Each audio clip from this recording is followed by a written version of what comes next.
Salut, c'est Hugo, j'espère que vous allez bien. 38e jour de confinement, bon courage à tous. Au programme de ce résumé de l'actualité, la nicotine et le coronavirus, des nouvelles annonces sur le déconfinement, l'hygiène des Français, le point à l'étranger ou encore la note positive, c'est parti. Et donc on commence tout de suite avec des nouvelles annonces qui ont été faites concernant le déconfinement. Première annonce, le retour à l'école le 11 mai se fera sans obligation et sur le principe de volontariat selon l'Elysée. Concrètement, vous ne serez pas sanctionné si vous décidez de ne pas aller en cours, par contre il faudra évidemment continuer à suivre les cours à distance si jamais vous en avez. Au-delà de ça, l'Elysée a précisé que le retour à l'école se fera en priorité pour les plus jeunes et pour les enfants les plus en difficulté. On aura probablement davantage d'annonces dans les jours à venir. Deuxième annonce, le ministre de l'économie Bruno Le Maire souhaiterait une réouverture des commerces dès le 11 mai. Il a cependant précisé que ça ne concernerait pas les restaurants, cafés et bars qui font l'objet d'un traitement spécifique et qui pourraient ouvrir plutôt aux alentours de mi-juin selon plusieurs sources. A noter par ailleurs que tout ça n'a rien de définitif et évoluera forcément en fonction de l'épidémie. Enfin, dernière annonce, Jérôme Salomon, le directeur général de la santé, a assuré que la France avait désormais pour objectif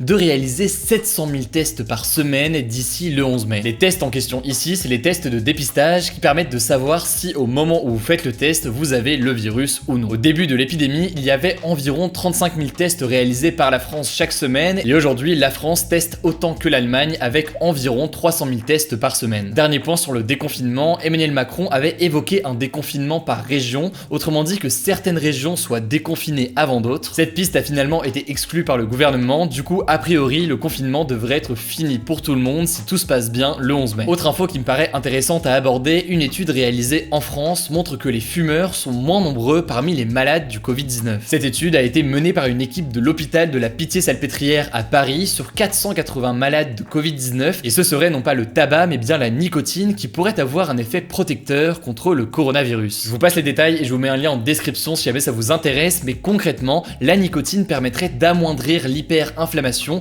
qui semble jouer un rôle dans les cas graves de Covid-19. Évidemment, les médecins restent quand même prudents pour le moment, et puis au-delà de ça, logiquement, le but n'est surtout pas de se mettre à fumer quand on sait que le tabac fait environ 73 000 morts par an en France. Autre info, et c'est une bonne nouvelle avant même la note positive de la journée, selon une étude, 60 000 morts auraient été évités dans le pays grâce au confinement. Cette étude a été effectuée par les épidémiologistes de l'école des hautes études en santé publique qui se sont appuyés sur les données statistiques des hôpitaux, ce qui veut dire que les possibles décès en maison de retraite et à domicile ne sont pas compris dans cette étude. D'après eux, si le virus avait suivi son cours et sans le confinement, 23% de la population française aurait été infectée entre le 19 mars et le 19 avril. En fait, pour bien comprendre, cette hausse très rapide du nombre de cas aurait entraîné une vague de cas graves impossibles à traiter dans les hôpitaux. Les chercheurs estiment que 100 000 lits en réanimation auraient été nécessaires alors que la France en comptait moins de 5 000 au début de l'épidémie. En tout cas, en France, le coronavirus a fait à ce jour 21 856 décès depuis le début de l'épidémie. Sur les dernières 24 heures, il y a eu 516 décès hôpitaux et EHPAD réunis, c'est plus ou moins le même chiffre qu'hier. Et par ailleurs, le nombre de patients hospitalisés en réanimation baisse pour le 15e jour consécutif, ce qui est plutôt une bonne chose. On reste en France avec cette fois-ci une enquête de France Info. Selon France Info, le gouvernement aurait fait fabriquer en urgence des respirateurs artificiels qui finalement ne sont pas adaptés aux patients de Covid-19. Pour vous remettre un petit peu dans le contexte, mi-mars, le fabricant de gaz Air Liquide s'est associé avec 3 autres grands groupes industriels pour produire en urgence 10 000 respirateurs pour les hôpitaux français. Le truc, c'est que selon les témoignages de plusieurs médecins réanimateurs, la grande majorité des modèles fabriqués, je cite, ne servent pas à grand chose. En gros, le modèle produit en urgence au mois de mars ne serait pas assez puissant pour soulager les patients qui ont développé des formes graves de Covid-19. Air Liquide a répondu à cette enquête, a affirmé qu'ils étaient surpris de ces affirmations et a déclaré que le choix final de ce respirateur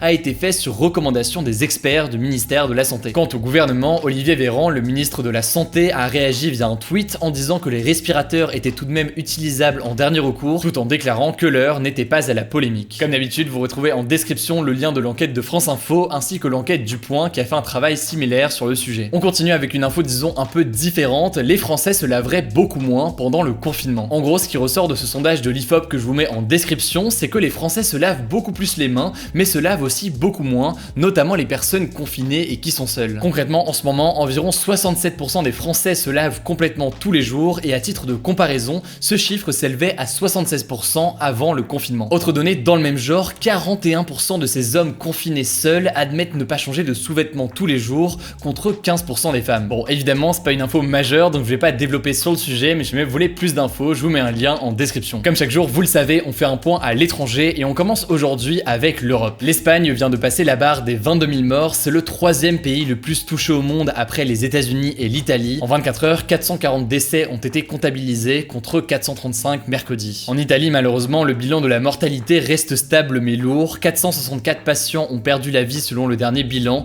contre 437 hier. Un point aux États-Unis, je vous en parlais il y a 2 jours mais c'est désormais officiel. Donald Trump a signé un décret qui suspend l'immigration aux États-Unis pendant 60 jours au moins. Concrètement, ça veut dire quoi? Eh bien, personne ne pourra obtenir de carte verte ou de green card qui permettent d'émigrer et de travailler aux États-Unis, et ce pendant au moins 60 jours. L'objectif de Donald Trump, c'est de permettre aux 22 millions d'Américains qui sont actuellement au chômage dans le pays à cause de la crise du coronavirus d'être, je cite, les premiers servis en matière d'emploi au fur et à mesure que notre économie rouvrira. Enfin, comme chaque jour, vous le savez, on termine avec une note positive. Aujourd'hui, je voulais vous parler de Venise en Italie qui n'a pas accueilli de touristes depuis maintenant 56 jours. Les effets du confinement se sont très vite manifestés, les eaux de la ville sont devenues beaucoup plus limpides et on y a notamment aperçu des méduses. Aujourd'hui, Venise accueille en moyenne 30 millions de visiteurs par an, ce qui est absolument énorme par rapport à la taille de la ville. Du coup, pour passer à un tourisme plus doux à partir de maintenant, le maire de la ville a évoqué par exemple un quota maximum de visiteurs quotidiens. L'objectif, il est clair, préserver la ville et l'environnement. La plupart d'entre vous le savent déjà, mais au-delà de cette chaîne YouTube, on est aussi très actif sur Instagram, où on poste tous les soirs des petits résumés de l'actualité qui se lisent en moins d'1 minute. Pour vous abonner, c'est très simple, le lien est en description. Merci beaucoup de m'avoir écouté, surtout prenez soin de vous et on se dit à demain.